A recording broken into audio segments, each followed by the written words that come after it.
Assalamualaikum warahmatullahi wabarakatuh. Alhamdulillah kita sudah berada di tahun 2024 yang mana sangat luar biasa kebahagiaan dan begitu juga sangat luar biasa kepenatan yang ada pada rakyat NKRI atau rakyat kecil. Alhamdulillah sebentar lagi kita akan melakukan pesta demokrasi, pesta rakyat Indonesia, yaitu pemilihan pemerintah kita Bapak Presiden Republik Indonesia. Nah, sebelumnya mudah-mudahan saudaraku bisa berada selalu sehat dan selalu dalam lindungan Allah Subhanahu wa taala. Amin amin ya rabbal alamin. Nah, kenapa kita berbicara bahagia tapi penat kita sebagai rakyat kecil Indonesia? Mendekati pemilihan presiden 2024 ini, politik sudah mulai berjalan. Yang sangat membuat kita penat adalah kedatangan etnis Rohingya yang datang dari negara Myanmar atau Bangladesh. Kepada Bapak pemerintah, tolonglah Pak, suruhlah pulang mereka itu ke negara mereka sendiri. Karena mereka datang tuh bukan terdampar Pak, bukan pula nyasar. Dan bukan juga mereka tuh diperjualbelikan. Mereka itu memang datang ke sini, ke Indonesia, ke tanah kita ini. Yang mana mereka tuh bertujuan ingin meminta tanah, bahkan meminta pulau NKRI ini. Karena sudah ada contoh Pak, seperti di Malaysia, negara tetangga kita. Mereka minta pulau Selayang Pak, berani mereka berdemo. Jadi kemana Pak pertanyaannya? Personel Angkatan Laut kita yang menjaga di perbatasan. Apa masih kurang Pak personel kita? Kalau masih kurang, insya Allah salah satunya saya sanggup ditugaskan untuk menjaga NKRI ini, untuk menjaga kedaulatan negara kita. Tidak perlu digaji Pak, tidak perlu digaji-gaji, tidak perlu. Kasih aja saya ini makan, kasih senjata, itu saja Pak. Ketahuilah Pak, saya ini sudah merantau, sudah menjelajah ke negara luar, kemana-mana. Ke Inggris, Jepang, Amerika, ke Cina, kemana-mana. Sebagai pelancong atau turis. Dan saya harus mempunyai identitas yang lengkap, itulah paspor. Nah, pembuatan paspor itu tidak segampang membalikan telapak tangan Pak. Bapak pemerintah tahu sendiri kan bagaimana.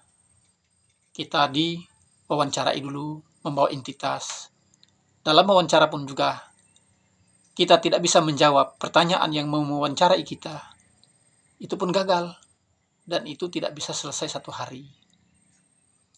Dan pula juga perlu Pak, Bapak pemerintah harus berpikir. Banyak sekali putra-putri Indonesia ini yang merantau ke negara luar sebagai TKI dan TKW. Di negara manapun. Nah, mereka itu mencari nafkah, upahan, jadi buruh, jadi tenaga kerja, pembantu rumah tangga dan sebagainya. Dan mereka membawa identitas yang lengkap. Bagi yang tidak membawa identitas, nah itulah Pak, mereka disiksa, dipenjarakan bahkan.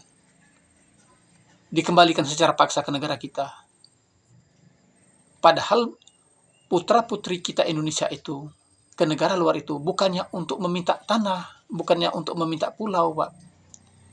Hanya sekedar untuk menjadi tenaga kerja, bekerja, upahan, jadi buruh. Nah itu dipersoalkan, tidak boleh. Seperti yang saya sampaikan tadi, saya sendiri cuman melancong Pak. Cuman jalan-jalan, itu harus punya paspor yang akurat. Begitu turun dari pesawat, di bandara mereka itu, kita langsung diperiksa identitas kita. Apabila tidak punya, kita langsung diproses sama mereka. Pertanyaannya kok kenapa orang Rohingya, etnis Rohingya yang datang dari Bangladesh atau Myanmar itu seenaknya saja datang ke tanah NKRI ini? Bahkan ada sebagian pemerintah kita yang sayang dengan mereka. Sementara rakyat kita sendiri masih banyak sekali miskin. Ya seperti kita bicarakan tadi, jadi tenaga kerja. Mereka pernah tidak tidur 24 jam di negara lain itu, di negara luar itu. puntang-panting, Pak, bekerja di negara luar itu. Jadi sendal orang. Dan mereka yang merantau itu mayoritas tidak punya apa-apa merantau itu. Tidak punya tanah, tidak punya rumah. Makanya mereka tuh merantau ke negara luar. Menjadi TKI itu, menjadi TKW itu. Nah, orang pendatang etnis Rohingya ini langsung mau minta tanah secara gratis. Bahkan minta pulau. Kok ada pemerintah kita sebagian bersedia ingin memberikan pulau itu. Atau menampung mereka. Ini bertolak belakangan, Pak, dengan kita sebagai rakyat kecil. Sangat bertolak belakangan. Maaf, Pak. Maaf, 1000 kali maaf. Apa Bapak pemerintah ini atau yang pro dengan orang etnis Rohingya ini tetesan-tetesan pengkhianat negara pada saat penjajahan Belanda atau penjajah dulu yang turun-menurun sehingga mengkhianati negara sendiri. Itu pengkhianat itu, Pak, namanya. Rakyat kita sendiri belum dipedulikan, kok sudah mau memperdulikan orang lain. Sementara mereka ini, itu tadi, Pak, mereka punya negara. Sekali lagi, Pak, mereka bukan terdampar, bukan diperjualbelikan. Karena kita tidak ada kata-kata untuk membeli mereka. Kita aja masih miskin kok. Bagaimana kita mau membeli mereka? Andai kan itu ada kata-kata diperjualbelikan. Yang disebut diperjualbelikan tuh ada yang menjual, ada yang membeli. Nah, kita tidak ada kata-kata untuk membeli. Mereka kan datang ke sini. Mau minta tanah, minta pulau. Nah, di situ. Nah, jadi begitu juga pesan kita dengan rakyat kita kecil. Kita sama-sama rakyat kecil. Boleh kita berpikir kemanusiaan. Tapi yang kayak mana? Nah, jadi jangan kita sampai salah berpikir.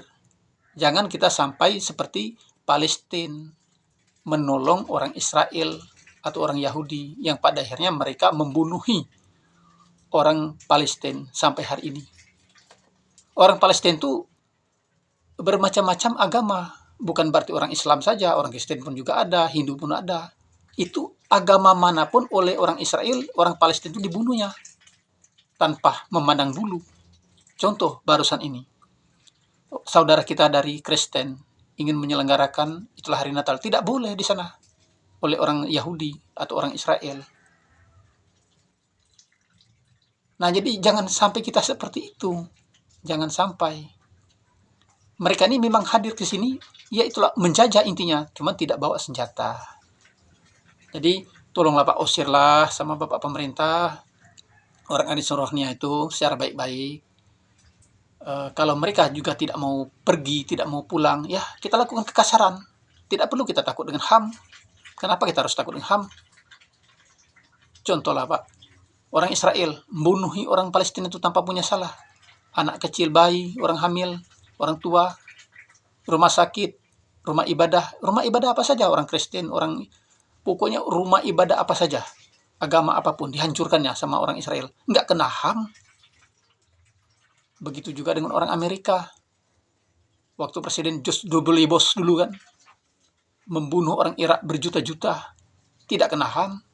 Nah, ini kita sekedar menyelamatkan negara kita. Kenapa kita harus takut dengan HAM? HAM itu kita telan hidup-hidup, Pak. Itu. Jadi Pak, pesan kita sebagai rakyat kecil kepada Bapak pemerintah, kalau masih kurang personel, sekali lagi, saya siap ditugaskan untuk menjaga kedaulatan NKRI di laut itu, Pak. Kasih saja saya ini senjata. Kasih senjata, kasih makan, udah. Saya ini tidak perlu kasih rokok, kasih kopi, tidak. Saya tidak merokok, tidak ngopi, tidak ngeteh. Ya, cukup aja makan, senjata, udah. Kasih aja itu. Salah satunya saya siap menjaga kedaulatan NKRI ini. Jadi itulah gejolak politik 2024 ini sangat luar biasa yang sudah meresahkan kita sebagai rakyat kecil Indonesia. Jadi sekali lagi, etnis Rohingya itu bukannya orang tersasar, bukannya orang terdampar, bukannya orang tersesat, tapi mereka sengaja datang ke Indonesia mau minta tanah dan bahkan mau minta pulau. Jadi wajib kita sebagai rakyat NKRI tidak menerima mereka itu semua. Jadi kepada Bapak pemerintah sekali lagi, tolonglah nian Pak, masih banyak nian rakyat kamu nih yang miskin, yang tidak punya apa-apa. Itu tadilah mereka sampai menjadi TKI, TKW di negara luar. Salam waras, siapapun yang melihat unggahan kita ini baik di Facebook ataupun di YouTube. Mari kita berpikir yang cerdas, yang waras. Jangan sampai kita terjajah kembali oleh negara luar dalam modus apapun itu. Assalamualaikum warahmatullahi wabarakatuh. Doa anak suku dalam.